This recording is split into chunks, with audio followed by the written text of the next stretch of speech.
Quando a gente pensa que vai parar de falar sobre o Ítalo Santos, né? Aí é aí que a gente se engana, porque vai pintando, vai surgindo novas denúncias sobre o cara. Agora surgiu uma nova denúncia de uma ex-funcionária dele. Eu quero compartilhar esse vídeo aqui com você.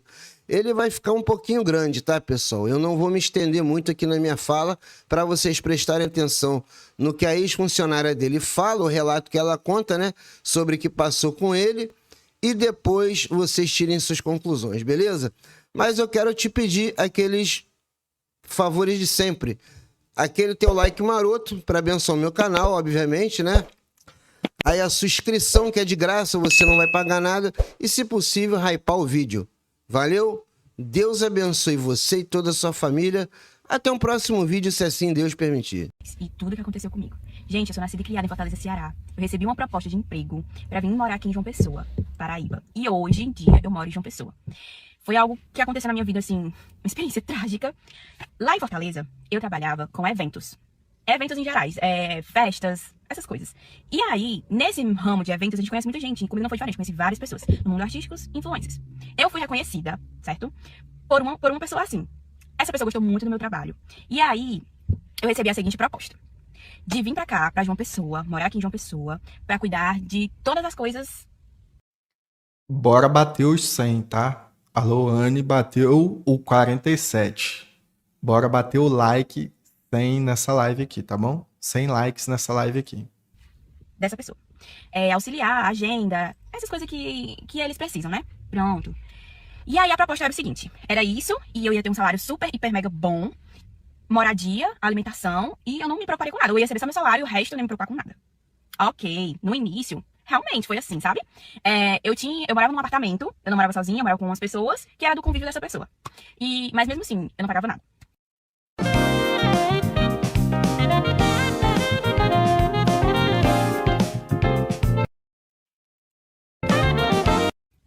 Alimentação também, eu recebia o valor, né, por alimentação, e o meu salário. Só que quando eu passei um mês trabalhando pra pessoa, já começou aí. Fui receber meu primeiro salário. E aí a pessoa disse, eu não posso pagar o que foi prometido. Aí meu Deus. Aí pronto, aí eu disse, não, vamos fazer o seguinte, então, vamos baixar mais um pouco, tudo bem, tá certo. Baixou um pouco, né, e continuei. Com o passar do tempo, isso 2 meses já trabalhando pra pessoa, gente, o que eu vou contar aqui pra vocês a partir de agora foi total absurdo que eu passei. Eu me via sem dormir 2 noites. Já cheguei a dormir quase 3 O que tem Carapicuíba, né, gente? Pra não dizer assim, Larissa, é impossível você ficar acordada esse tempo todo. Gente, eu cochilava, né? Cochilava. Fora a alimentação, que eu não comia direito, não bebia água direito. Eu tinha que resolver as coisas tudo agora. A pessoa dizia assim, eu preciso disso agora. E tem que ser agora. É num 2. E é tipo assim, eu morava em Fortaleza. Eu não morava em João Pessoa, então eu não tinha tanto conhecimento de coisas aqui em João Pessoa. Mas eu desenrolava. Desenrolava, conseguia ir lá, dava. Trazia resultado. E o detalhe, gente, eu não tinha folga. Eu não podia ter folga. Eu lembro que uma vez eu fiquei doente. E aí, eu não consegui resolver uma coisa que foi pedida. Hoje em dia é tudo pago, né, Maurício? Pela manhã, porque eu estava doente. Eu avisei, né? Olha, eu não tô bem e tal. A pessoa simplesmente mandou mensagem dizendo assim, eu tô pagando você pra trabalhar. Não é pra ficar em cima de uma cama, não. Falar com a minha família, falar no telefone, em vídeo, meu amigo. Uma vez eu tava falando com meu namorado. E aí, simplesmente, eu recebi a seguinte mensagem. Tô pagando você pra resolver minhas coisas. Não é pra estar no telefone falando com terceiros. Eu, pronto. É dono da minha vida. Gente, era uma humilhação por cima de outra humilhação. Dormir, quando eu podia dormir, eu dormia dentro de um carro. Eu dormia dentro de carro. Eu viajava há 2 dias sem dormir. Já cochilei várias vezes. Só que Deus, com a sua infinita bondade, colocava a mão ali. Já cheguei dirigindo e pro lateral de estrada, dormindo.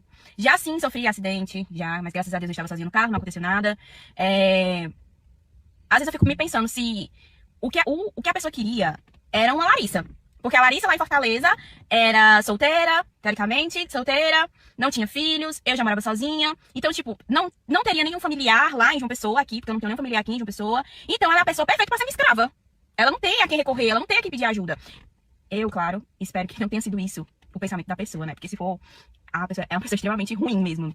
E aí, com o passar do tempo, começou as piadas. E isso já era, uns 4 meses trabalhando pra essa pessoa. 4 meses trabalhando, não tinha uma folga. Eu não me alimentava direito. Eu ficava acordada. Tinha que ficar acordada, eu não tinha escolha.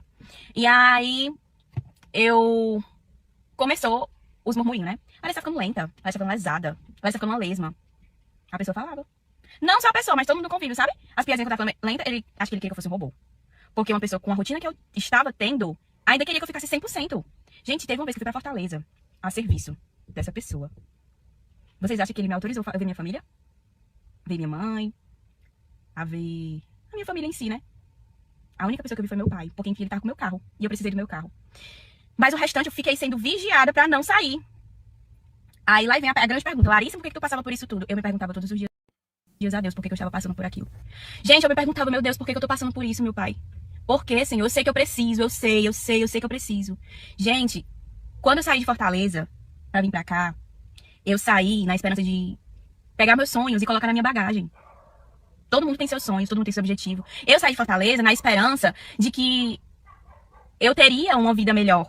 Eu estava indo em busca disso, um salário bom. A pessoa me prometeu até um carro, minha filha. Foi, até um carro a pessoa me prometeu. Então, tipo assim, quando eu saí de Fortaleza, eu saí com grandes esperanças.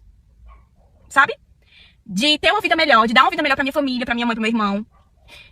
E tudo isso foi acontecendo. E eu suportando. Eu dizia: meu Deus, eu vou aguentar mais um pouco, porque eu preciso juntar um dinheirinho pra me ter alguma coisa na minha vida, pra me conquistar alguma coisa na minha vida. Então eu vou aguentando de pouquinho em pouquinho. E eu já tava desesperada, gente. Eu já tava despedaçada. Eu já tava me sentindo inútil, sabe? Porque eu era tratada assim. E a pessoa ficava o tempo todo dizendo: Larissa, as coisas vão mudar. As coisas vão melhorar. Eu estou aqui pra mudar a sua vida. Sabe aquele relacionamento tóxico? Gente, não existe relacionamento tóxico somente em relacionamento não, viu? Em relacionamento de homem ou mulher, de família, em trabalho também existe. Eu tô morrendo de calor, tô dentro do carro.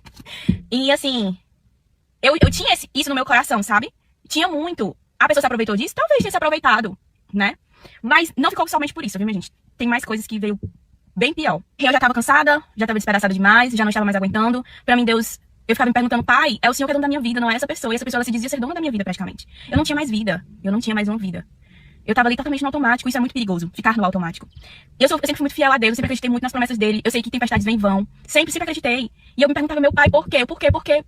Me tira disso, me ajuda. Eu sei que eu preciso, mas por favor, me ajuda. Gente, chegou o grande dia.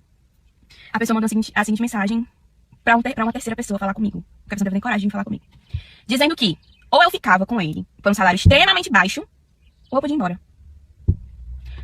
Aí eu pedi sabedoria a Deus e disse assim: a vida não é fácil.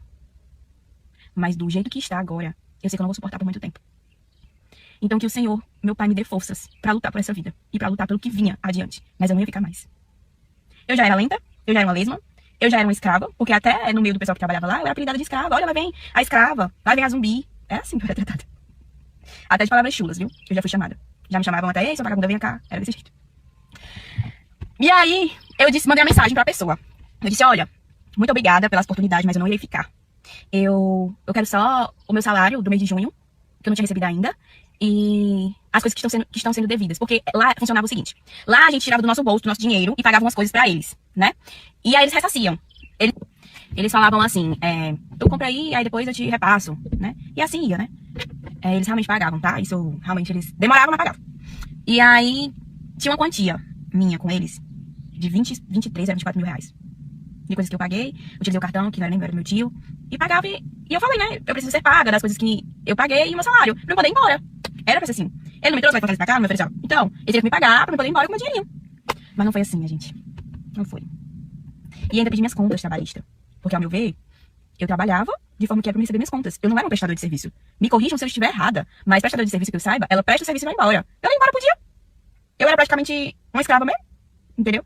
Existia aquela coisa: você vai fazer isso, você tem que chegar cedo, entendeu? Então tudo tinha isso. Então, prestador de serviço eu acho que não era. Enfim. A pessoa ficou extremamente revoltada, porque eu pedi minhas contas, os valores que estavam sendo devidos e meu salário. Aí a pessoa foi e falou assim, no telefone, porque isso foi por telefone, sabe? Se eu estivesse aí, as coisas seriam diferentes. Num tom de ameaça, literalmente. O que essa pessoa poderia ter feito comigo? Não sei. Mas graças a Deus ela estava comigo. Aí, eu tava fazendo o último serviço, né?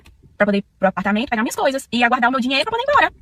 Chegando no apartamento, eu me deparo com a seguinte cena. Eu estava lá, arrumando minhas coisinhas, falando com meu namorado pelo telefone, deixei o celular em cima da cama. Tinha uma pessoa do meu lado do vínculo dele, do lado da cama, conversando comigo. Gente, essa pessoa simplesmente assim: eu vou aqui cortar o cabelo, viu?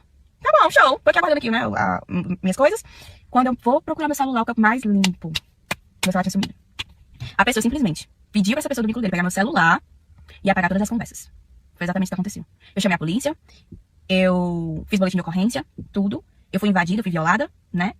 E quando eu fui pra polícia, foi assim que devolveram meu celular, sabe? E devolveram meu celular realmente com as conversas todas apagadas. Só que a pessoa foi tão burra que nem o backup não fez. E aí eu recuperei as conversas antigas. Eu não consegui recuperar as recentes, mas as antigas eu consegui recuperar.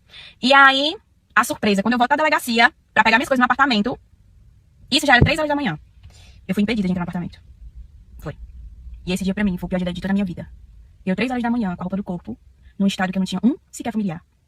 Sozinha. Sozinha entre aspas, tá? Que eu vou falar que esse é o motivo de eu ter ficado aqui de pessoa. Um dos motivos, né? Totalmente desamparada, sem poder pegar minhas coisas. Sem poder pegar minhas roupas, sem poder pegar meus documentos. Foi. Ele ligou pro condomínio e disse: ela não vai entrar. E o condomínio acatou, né? Gente, naquele dia meu mundo desabou, sabe? Você imagina só, sozinha, num estado que você não tem uma família pra pedir um socorro, nem pra dizer assim: ei, vem aqui fazer um barraco aqui, que eu tenho certeza que minha família tinha vindo fazer um barraco naquele condomínio, tinha derrubado o condomínio no chão pra eu pegar minhas coisas. Mas não, eu tava... Olha, eu desabei de tal forma no meio da rua, me perguntando: meu Deus, o que é isso na minha vida? Por que essa pessoa fez isso comigo? Aí eu tive que ligar pra polícia, pra pedir ajuda, pra me pegar minhas coisas. Só assim eu consegui entrar no apartamento pra pegar minhas coisas. Gente, eu entrei no apartamento. Eu parecia que eu tinha cometido um crime. Você tem noção disso? Eu tinha que pegar minhas coisas tudo rápido. Teve coisas minhas que ficou. Eu fui tratada, feito um lixo. Um lixo. Eu fui humilhada, eu fui violada.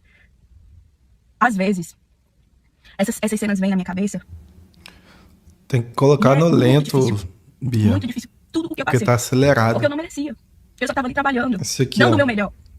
E a pessoa 0,75. só queria me fazer sofrer mesmo. Não era uma pessoa boa. Eu poderia ter, sim, ido na internet, ter falado e tudo. Mas eu não sou assim. Eu não sou assim. Eu não acho que a vingança é com nossos braços. A vingança vem do nosso pai. Ele é a justiça e a espada. Então eu poderia muito bem realmente ter feito um escarcéu. Mesmo. Sem ser assim que é falar dessa palavra. Eu poderia ter feito mesmo um circo. Mas essa não é a Larissa. Quem me conhece sabe que eu sou a calma em pessoa. Eu só fiquei mesmo assim, desolada, sabe? E pensativa, por que as pessoas são tão más? Por que as pessoas são tão ruins? Eu não merecia ter passado por tudo aquilo. Mas eu pedi muita força a Deus pra continuar. Porque eu precisava. Assim como 1 milhão de pessoas precisam do seu trabalho. 1 milhão de pessoas precisam, mais, né, com certeza. Precisam de dinheiro, de dignidade, de ter suas coisas. E eu tava ali com um sonho. Eu levei meus sonhos na minha bagagem. E a pessoa simplesmente destruiu, me destruiu. Se aproveitou. Então foi esse o meu trauma que eu passei aqui em João Pessoa, sabe? Foi muito difícil me recuperar. Muito. Eu me sentia um inútil, eu me sentia um lixo. Eu não tinha forças. Eu me encontrava totalmente sem forças pra batalhar, sabe? E eu que sempre fui uma menina que sempre tive muita garra. Sempre fui lá buscar. Sempre fui lá correr atrás. Mas eu fui despedaçada ao meio, completamente. Mas eu encontrei forças em Deus. Foi Ele que disse: minha filha, se levante. Se levante e lute que a sua vitória vai chegar. Não se preocupe. E detalhe, além disso que tá acontecendo comigo, eu ter ficado no meio da rua, né? Ter sido jogada feito lixo. Eu fiquei sem dinheiro. Eles já me pagaram. Não me pagaram. Foi uma batalha, minha gente, você não tem noção, pra receber o mínimo. Eu saí no final de julho. Chegou quase em outubro. E eu todo dia ali me humilhando, pedindo, por favor, pelo amor de Deus, que me pagassem, porque eu precisava. Que o dinheiro que me deviam era uma migalha pra eles. Era nada, entendeu? Não era nada. Eu precisava muito. O cartão do meu tio entrou no SPC, gente. O meu carro, as parcelas atrasadas. Quem tem financiamento de carro, casa, sabe? Que atrasou, os juros é um absurdo. Então, assim, eu pedia muito a Deus, sabe? Ajuda, porque eu não sabia mais o que fazer, eu não sabia mais. Aplicativo de banco bloqueado, dívida, cartão. E eu sem saber o que fazer, me humilhando, e pedindo. E a pessoa ali, minha gente, torturando, sabe? Que era tortura psicológica totalmente. Torturando. Aí a última mensagem que eu mandei pra essa pessoa foi pedindo, por favor, que ele tivesse consciência. Eu era uma pessoa que precisava. Eu tava ali trabalhando, né? Dando o meu melhor. Que era uma migalha, o que me deviam, né? E aí a última mensagem que eu mandei pra pessoa foi essa. Sabe o que a pessoa falou? Pra uma terceira. Que essa terceira veio e me comunicou. Que se ele pudesse, ele mandava me dar uma pizza. Cara, gente, é uma pessoa dessa. Eu vou dizer, viu? Meu Deus, só Deus me bater misericórdia. E a paciência que eu tive. Ó, eu vou dizer, ele tem que pedir muita graça a Deus pra não ter falado, né? Exposto e tudo, né? Mas não sou assim, não é no meu braço que a vingança virá. Não é não. Eu entreguei tudo nas mãos de Deus. Sempre entrego tudo nas mãos de Deus. E eu orando bastante, pedindo ajuda a Deus. Porque eu não aguentava mais. Eles me pagaram. Mas o valor que eles me pagaram, que era meu dinheiro, viu? Era meu, que tava na mão deles, eu não queria me pagar. Só deu pra pagar mesmo, gente, os juros de cartão, de financiamento de carro. E o resto de dinheiro que eu tinha, fui ver minha família. Fui ver minha família, né? Eu tava com muita saudade, faz muito tempo que eu tava precisando muito deles, né? E é isso, por isso que hoje,